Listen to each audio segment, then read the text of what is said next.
Film dimulai dengan memperkenalkan seorang petarung MMA terbaik di Jerman yang bernama Okta. Dia terlihat sedang kebingungan merangkai kata untuk ucapan ulang tahun Leonie, putrinya yang baru genap berusia 8 tahun. Belum selesai menulis, dia tiba-tiba dipanggil temannya yang bernama Cosima. Wanita itu ingin mengajaknya sparring karena beberapa jam ke depan dia akan melakukan pertandingan melawan Benko yang merupakan salah satu petarung terkuat di kelasnya.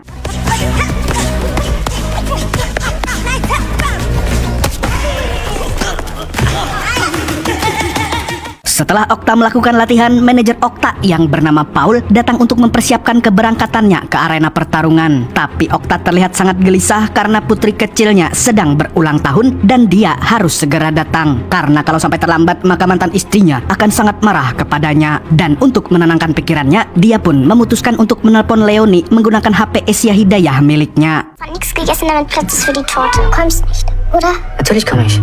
Ich komme auf jeden Fall, versprochen. Tidak berselang lama, Cosima datang untuk menagih kenaikan gaji yang tidak lekas terjadi. Tapi sebagai pemilik gimnasium, Okta tidak terlalu paham tentang urusan uang karena dia sudah menyerahkannya kepada Paul. Lalu setelah Cosima selesai bicara, dia memperlihatkan gambar seekor anak kucing untuk kado ulang tahun anaknya karena bahaya jika diberi anaconda. Tidak lama kemudian, Okta pun berangkat ke arena pertarungan bersama dengan Paul dan Cosima. Tapi karena jadwal pertandingannya bersamaan dengan ulang tahun Leonie, Okta meminta tolong Paul untuk membeli kue dan mengambil anak kucing agar dia bisa langsung OTW setelah pertandingan selesai. Namun Paul terlihat ogah-ogahan dan Okta pun berjanji akan membuat Benko babak belur jika Paul mau melakukan permintaannya. Kannst du die Katze für mich abholen? Das ist doch kein Katzen. Es macht dich kaputt, ja, Mann, mach dich kaputt, ich heiße Die Adresse geschickt? Ja, ich mach ja. Sesampainya di arena, Okta CS pun langsung menuju ruang ganti. Hanya saja mereka tidak sengaja berpapasan dengan kelompok gangster yang dipimpin oleh seorang mafia bernama Chino, atau kita panggil saja dia Chino Samidi. Dan Okta pun terpaksa mendengar bacotan dari mafia yang badannya berukuran kemasan saset tersebut. Wird das auch gefeiert, oder? Lass ihn erst mal kämpfen. Ja, super. Ja, dann sag mal seinem Gesicht Bescheid. Di sela-sela bacotan Samidi, Okta secara tidak sengaja melihat Benko yang baru sampai di sana dan terjadilah saiwar antara mereka. Hal tersebut pun membuat Okta semakin tidak sabar untuk membrutal. Tapi di saat yang bersamaan, Samidi terus membacot hingga membuat Okta geram dan langsung mendorongnya saat itu juga. Okta kemudian masuk ke ruang ganti dan tanpa buang-buang waktu, dia segera memakai sarung tangan lalu bersiap untuk baku hantam. Tapi tiba-tiba fokusnya terganggu oleh telepon dari mantan istrinya yang bernama Mina. Wanita itu marah kepada Okta karena dia sudah berjanji datang ke acara ulang tahun Leonie, tapi dia malah ada jadwal pertandingan di hari yang sama. Selain itu, Mina juga mengatakan kalau Leonie rela tidak makan demi menunggu kue ulang tahun yang dijanjikan oleh Okta. Papa, hab keinen Bock, es deine Tochter zu sehen, dann sag's einfach. Ausgemacht, du kommst um 5 und wir gehen um 6. Setelah mendengar perkataan Mina di telepon, Okta emosi dan mulai membanting kursi. Dia terlihat sangat kesal karena harus bertanding di hari ulang tahun putrinya. Paul yang ada di ruangan itu langsung membentak Okta untuk menenangkan diri. Dia harus fokus ke pertandingan ini dahulu sebab klub MMA mereka sangat membutuhkan uang dari pertandingan ini. Paul juga berkata jika pertandingan sudah selesai, dia akan langsung mengantar Okta ke acara ulang tahun Leonie. Ketika Okta sudah lebih tenang dan hendak masuk ke arena pertandingan, tiba-tiba dia mendapat telepon dari pengacaranya Mina. Sementara itu, presenter MMA sudah memperkenalkan nama Okta kepada penonton. Namun Okta menjadi gusar karena pengacara Mina mengatakan bahwa hak asuh anaknya akan diberikan kepada Mina karena Okta sudah dianggap melanggar kewajibannya sebagai orang tua. Ich bin's. Was? Ich hab einen Kampf. Nina beantragt das alleinige Sorgerecht. Ich leite sie als Anwalt. Morgen hast du die Papiere im Briefkasten. Dan tanpa pikir panjang, Okta langsung kembali ke ruang ganti dan memutuskan untuk mendatangi Leonie saat itu juga karena Mina hanya memberi waktu 1 jam. Dan jika dia gagal, maka hak asuh anaknya akan lenyap begitu saja. Alhasil, Okta lebih memilih anak daripada pertandingannya. Melihat Okta yang bertingkah aneh, beberapa orang di situ pun ikut kebingungan. Kenapa Okta tiba-tiba berganti pakaian dan berjalan keluar dari stadion? Di sisi lain, anak buah Samidi berusaha mengejar Okta karena ternyata mereka telah memasang taruhan besar untuk kemenangan Okta. Sementara itu, Okta yang waktunya terbatas pun langsung naik taksi yang sudah dipesan orang.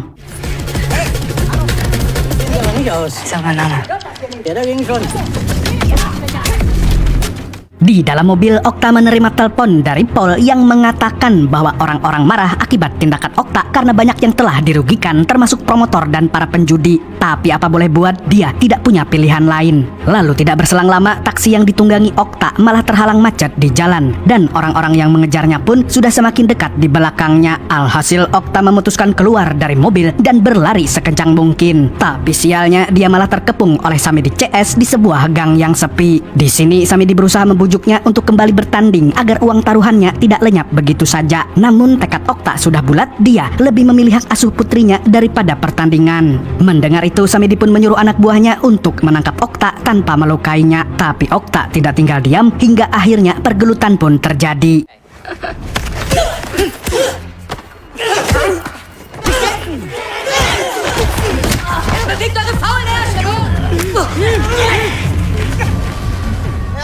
Sialnya, Okta berhasil dilumpuhkan dan langsung dimasukkan ke dalam mobil untuk dibawa kembali ke arena MMA. Namun tiba-tiba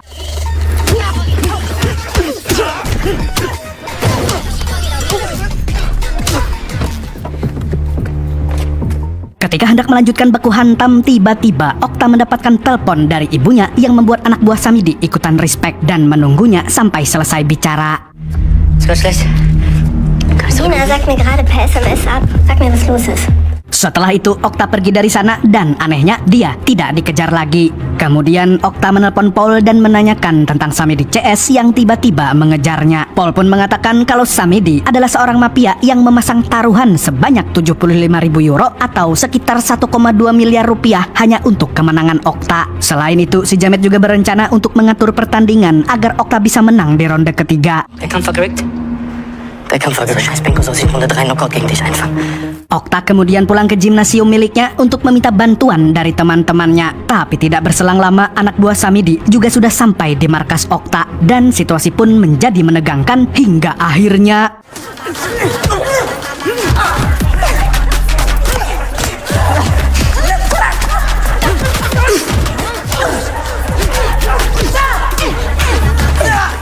di saat teman-temannya menghadang para jamet, Okta pun langsung pergi dari tempat itu. Dan tidak terasa waktu yang tersisa kini hanya tinggal 49 menit lagi. Lalu di persimpangan jalan dia bertemu mobil polisi yang sedang patroli. Okta pun mendekati kedua polisi tersebut agar anak buah Samidi berhenti mengikutinya. Was wird das denn? Bleib mal Vorsicht. stehen. Bleib mal stehen jetzt. Kannst gleich mal mitkommen, bitte, ja? Ich habe an der Scheibe geklopft. Ich wollte nur was fragen. Sie haben die Scheibe nicht Komm jetzt, aufgemacht. Sie können... Mit oder ohne Anschein? Namun sialnya, Okta malah dikira menghina polisi karena mengatakan nyogok berapa kalian bisa jadi polisi di Jerman. Alhasil, dia pun diangkut ke kantor polisi. Loh, di dalam mobil polisi, Okta mengatakan kalau dia tidak bermaksud menghina polisi. Tapi di saat yang bersamaan, tiba-tiba Ich STBG.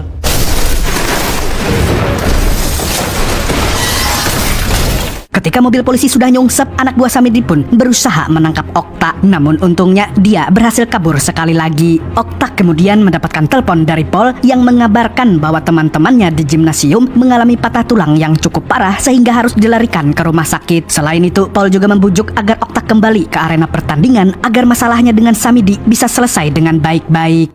Annika liegt im Krankenhaus, hat 2 Rippen gebrochen. Bruno geht helfen. Okay, scheiße. Tapi Okta tetap teguh pendirian karena dia tidak mau kehilangan hak asuhnya. Sementara itu, waktu Okta untuk menemui Leoni kini tersisa 42 menit lagi. Kemudian Okta menelpon Mina mengabarkan kalau dia sudah berada di depan toko kue. Tidak hanya itu, dia meminta maaf apabila Leoni terlambat makan gara-gara kuenya belum sampai. Lalu ketika dia masuk ke toko tersebut, kue pesanannya siap untuk dibawa. Namun saat dia hendak mengantarkannya, anak buah Samidi datang lagi. Mereka lalu memintanya untuk kembali ke arena. Tapi karena Okta menolak, anak buah Samidi pun memukul kue ulang tahun itu hingga kuenya hancur seperti demokrasi di negeri Wakanda. Dan seketika amarah Okta tidak bisa dibendung lagi hingga akhirnya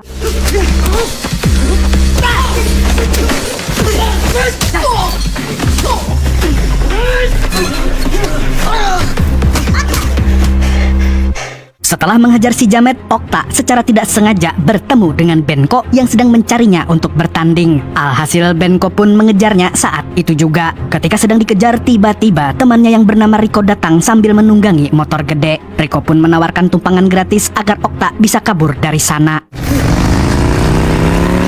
Okta Okta lalu meminta tolong Rico untuk mengantarkannya ke stasiun bawah tanah karena dia harus segera bertemu dengan Leonie sedangkan jarak rumahnya masih cukup jauh. Akan tetapi Rico malah menjebaknya dan menyerahkannya kepada seorang mafia wanita yang bernama Danica. Dan ternyata Rico adalah salah satu anak buahnya. Selain itu, mereka juga memiliki masalah dengan Samedi, di mana si jamet mini itu berhutang kepada Danica dan belum dibayar sampai sekarang. Para mafia ini lalu mengikat Okta di kursi, kemudian menginterogasinya. Dia diberi pertanyaan terkait untuk dan apabila tidak bisa menjawab, mereka akan membakarnya hidup-hidup. Yang intinya, mereka ingin tahu apakah Okta bekerja untuk Samedi. Tapi dengan tegas dia menjawab kalau dirinya tidak bekerja untuk siapapun dan hanya ingin mengunjungi acara ulang tahun anaknya. Mendengar hal itu, Danica pun merasa salah tangkap. Tapi meskipun demikian, dia tetap ingin memanfaatkan Okta untuk menangkap Samedi. Straße 8. Okay. Gleich sag jetzt. Wir haben den Sportler hier. Du kommst jetzt her und sagst. Tidak berselang lama, anak buah Danica bersembunyi di belakang Okta sambil menunggu Samedi CS datang. Dan ternyata mereka berniat membunuh Samedi dan Okta secara bersamaan. Alhasil, Okta pun langsung bangkit saat itu juga. Die wollen stehen und mich greifen.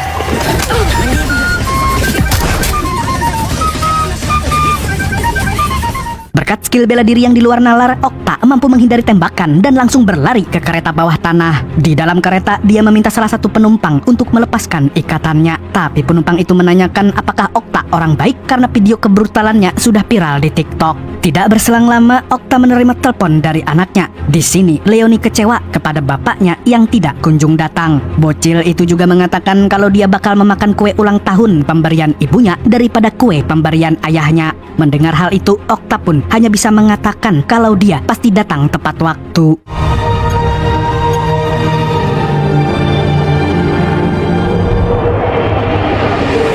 Ketika keluar dari kereta, Okta bertemu lagi dengan Benko. Namun saat akan kabur, dia malah menemukan jalan buntu. Di sini, Benko terlihat kebingungan kenapa petarung hebat seperti Okta berusaha kabur dan tidak mau menghadapinya. Tapi Okta tidak punya banyak waktu untuk menjelaskan dan akhirnya baku hantam pun jadi jawabannya.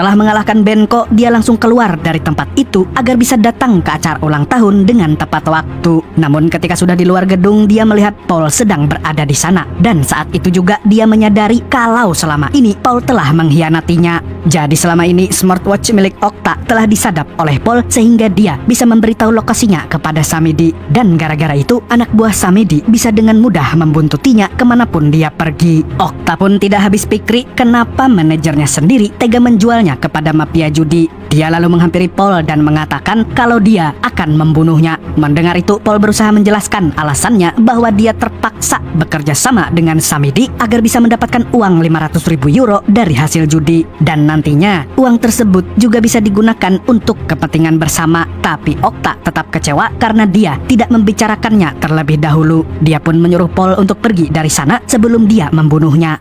Lauf. Verpiss dich. Halt deine Fresse. Setelah Paul pergi, dia menyadari kalau waktu yang tersisa tinggal 17 menit lagi. Tanpa peduli dengan rasa sakit di tubuhnya, Okta langsung mengendarai otopet listrik Malioboro lalu pergi ke rumah orang tuanya. Sesampainya di sana, kedua orang tua Okta pun sangat terkejut dengan kondisi anaknya yang penuh dengan luka. Tapi Okta hanya menjawab kalau dia hanya mengalami kecelakaan kecil. Tidak lama setelah itu, Paul kembali menelponnya dan meminta maaf atas semua hal yang terjadi. Selain itu, dia juga mengatakan kalau niatnya adalah ingin memperbaiki keuangan gimnasium agar bisa menaikkan gaji para pelatih. Namun ternyata permintaan maafnya tidak tulus karena Paul berbicara sambil ditodong senjata oleh Samedi CS. Ja? Ja, halt. Könnte ich die Zeit zurückdrehen, würde ich es tun. Kann ich dir irgendwie helfen? Wo bist du? Ist okay. Dan Okta pun menyadari kalau manajernya itu sedang ditodong karena mendengar suara berderit dari pelatuk pistolnya. Alhasil, Okta pun mengatakan kalau dia tidak akan mengunjungi Leoni lagi agar Paul dan Samidi CS tidak menjebaknya lagi. Di sisi lain, bapaknya yang bijaksana seperti Om Bram Monata menasehati Okta untuk menghadapi masalahnya dengan berani dan jangan pernah menyerah seperti pecundang. Mah, simpel aja orangnya. Gak ngerugiin kalian kan? Jangan lupa bahagia, mission. Mendengar hal itu, Okta pun langsung pergi untuk menghadapi masalahnya. Dia lantas menelpon Paul dan memberitahu kalau dia akan pergi ke penampungan hewan untuk mengambil kucing yang menjadi kado ulang tahun. Di sini, Okta berencana untuk mempertemukan Samidi dengan anak buah Danica. Oleh karena itu, dia juga memberitahu Rico bahwa Samidi akan berada di penampungan hewan. Wollen nur Chino, Mann. Ich hab mich gerade fast umgebracht. Ja, du bist ja... Woher weiß ich, dass deine Leute mich in Ruhe lassen? Aber sag mir jetzt bitte, wo Chino ist. Na, Köln. Sesampainya di sana, ternyata penampungan hewan sudah tutup dan Okta langsung diusir dari sana. Namun karena waktunya kurang dari 10 menit lagi, Okta pun terpaksa membuka paksa pintu tempat tersebut. Dan sikap penjaga yang awalnya tengil berubah drastis menjadi kicep kayak burung kedinginan karena melihat aksi barbar yang dilakukan oleh Okta. Setelah berhasil masuk, dia langsung mengambil seekor kucing dari kandangnya. Di waktu yang bersamaan, dia juga menelpon polsek setempat agar mereka bisa menangkap Samidi CS di sana. Sie schicken nicht einen Streifenwagen, sie schicken das ganze SEK, verstanden? Sie so viele Leute wie möglich.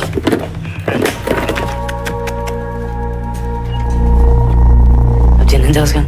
Tidak lama kemudian, Okta terkaget-kaget karena Samidi CS sudah berada di sana dan langsung menyeretnya keluar. Kemudian, Jamet itu memaksa Okta dan Paul untuk berlutut karena dia akan segera mengeksekusi mereka.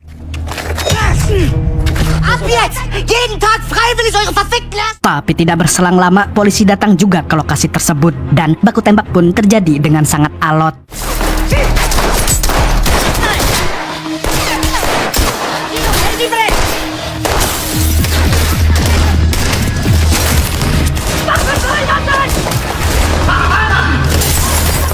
Sementara itu, Samidi membawa Okta dan Paul ke sebuah bangunan kosong. Namun ketika nyawa mereka sedang di ujung tanduk, tiba-tiba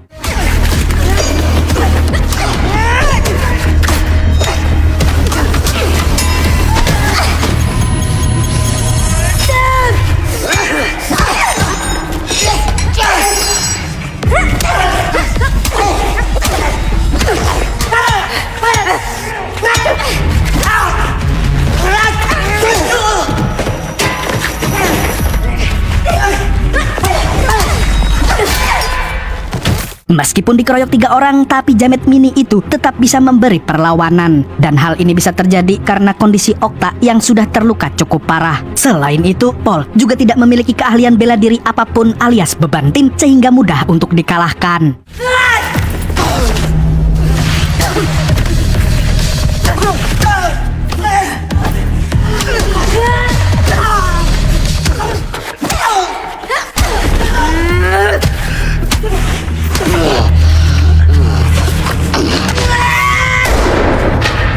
Namun sialnya mereka tidak bisa membunuh Samidi yang berhasil melarikan diri. Setelah Jamet itu pergi, Paul meminta maaf lagi kepada Okta dan kali ini benar-benar tulus tanpa ada paksaan dari siapapun. Sebagai teman tentunya Okta mau memaafkannya dan sekarang dia harus segera mengunjungi Leoni karena waktu 1 jamnya sudah habis.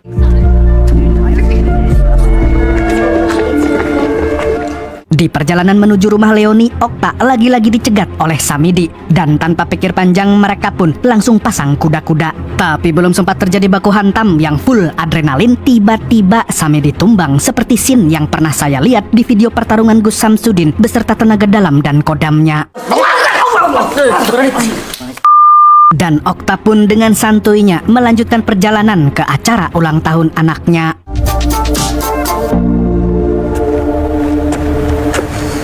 Dan akhirnya dia berhasil sampai di depan rumah Mina. Namun dia malah jatuh tersungkur padahal belum sempat masuk ke dalam rumah tersebut. Di titik ini Okta sudah tidak bisa bergerak lagi karena kehabisan stamina, terluka dan dengkulnya sudah kopong. Ketika dia hampir pingsan, tiba-tiba Leoni datang dan langsung memeluknya.